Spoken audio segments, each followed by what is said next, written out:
story is told by Olive Pendergast, a 17-year-old girl who studies at a high school in Ojai, California. She speaks directly into her webcam, as if she is hosting her own online show. The title of her recording is The Shudder-Inducing and Cliched, however, totally false account of how I lost my virginity to a guy at community college. Through this video, Olive explains her life and the events that led her to tell this story. Olive lives with her parents, Dill and Rosemary.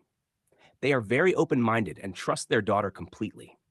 They give her a lot of freedom and do not interfere in her personal life. They believe Olive is responsible enough to make her own choices. They only step in when Olive asks them for advice or help, and when they do, they speak to her honestly and calmly. At school, Olive feels like she does not stand out. She believes boys barely notice her and that she is mostly invisible to them. She does not see herself as popular or attractive, and this makes her feel unsure about her place among her classmates. One person Olive truly respects is her English literature teacher, Mr. Griffith. He is her favorite teacher and someone she looks up to.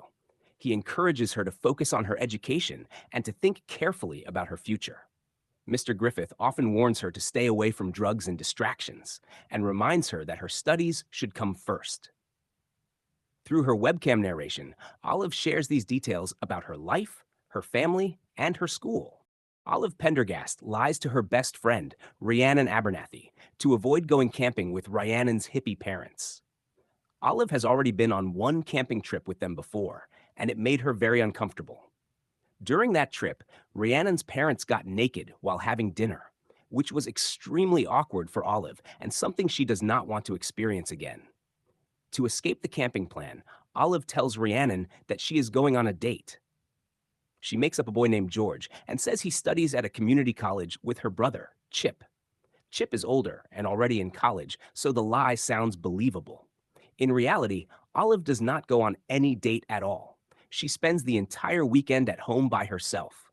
She relaxes, stays inside, and listens to Natasha Bedingfield's song Pocketful of Sunshine over and over again.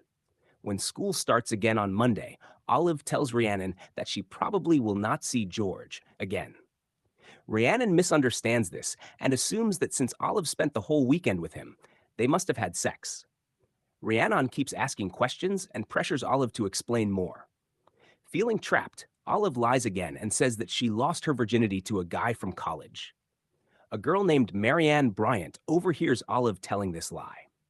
Marianne is very strict, deeply religious, and judgmental. She quickly starts talking about what she heard, and the story spreads throughout the school very fast.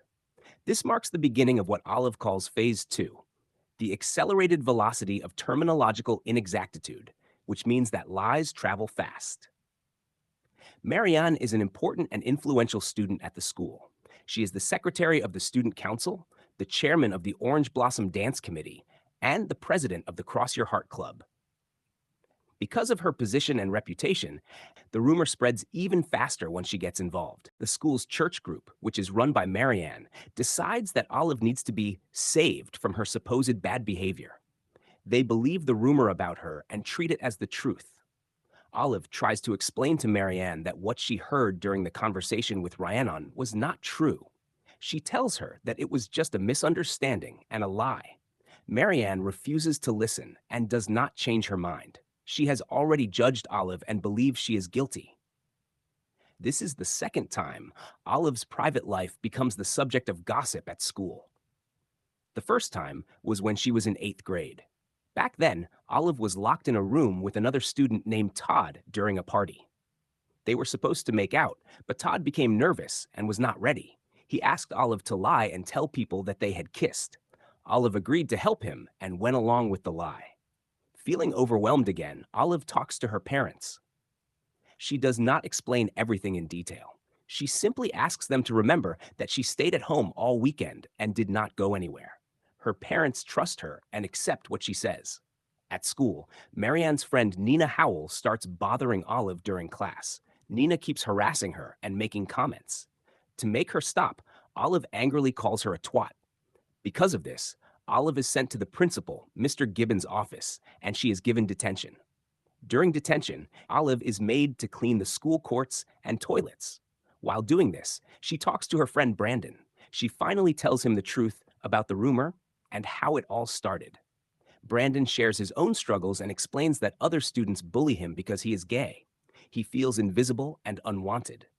Brandon then asks Olive to pretend that she slept with him so that people will accept him and stop bullying him. This agreement begins phase 3, called A Lady's Choice and a Gentleman's Agreement. Olive agrees to help Brandon. Later, at a party, they pretend to have sex so that others will believe the rumor. After this, Olive gets into a fight with Rhiannon. Rhiannon is angry about Olive's new reputation and calls her names, including dirty skank. Hurt and frustrated, Olive decides to stop fighting the rumors. Instead of defending herself, she chooses to embrace the image that others have given her. She decides to take control of the situation by accepting her role as the school tramp and using it to protect herself from further harassment. Olive starts changing the way she dresses. She begins wearing more revealing and provocative clothes. She also sews a red letter A onto almost everything she wears. She gets this idea from Hester Prynne, a character from The Scarlet Letter by Nathaniel Hawthorne, a novel she is reading in her English class. In the book, the red A stands for adulterer, and Olive uses it as a symbol to match the reputation the school has given her. As rumors about Olive grow, boys who were never popular before start coming to her. These boys ask Olive to tell others that she has slept with them, even though it is not true. They believe this will make them look cool and accepted.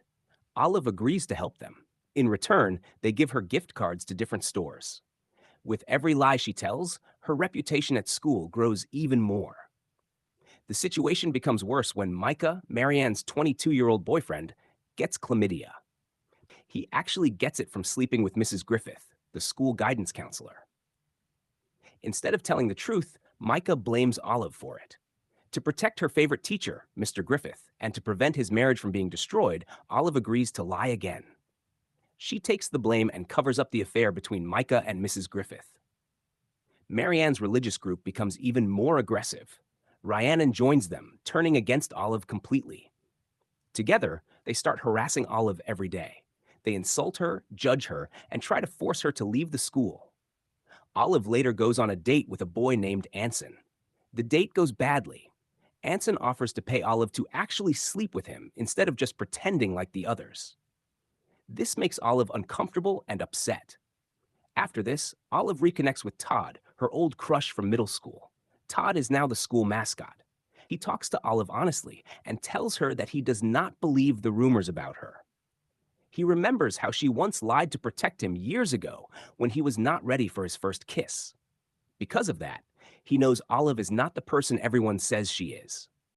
Olive finally decides that she wants the truth to come out. She goes to everyone she lied for and asks them to help her by telling the truth. She wants them to admit that they never slept with her and that the rumors were lies. However, Brandon and Micah have suddenly left town, so they are no help. The other boys refuse to cooperate. They are enjoying their new popularity and attention, and they do not want to lose it by telling the truth. Mrs. Griffith also refuses to admit what really happened. When Olive threatens to expose her affair, Mrs. Griffith shuts her down and tells her that no one would ever believe Olive anyway. This makes Olive angry and hurt. Out of spite, Olive immediately goes to Mr. Griffith and tells him the truth about his wife. Mr. Griffith believes Olive. After hearing everything, he decides to separate from Mrs. Griffith. Later, Olive has a calm and honest conversation with her mother, Rosemary. Rosemary listens without judging her and speaks openly with her, as she always does. After this talk, Olive comes up with a plan to finally tell the truth to everyone. At a school pep rally, Olive performs a song and dance to grab everyone's attention. She announces that people should watch her webcam later, promising an online sex show with Todd. When many students tune in, Olive confesses everything. She admits that she lied, explains how the rumors started, and tells the truth about what really happened. The boys whose reputations improved because of her lies are shown watching the broadcast. Olive ends by saying that she may lose her virginity to Todd someday, but it is nobody else's business.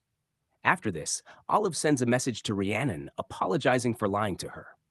As Olive finishes her webcast, Todd shows up outside her house riding a lawnmower. He asks her to come outside.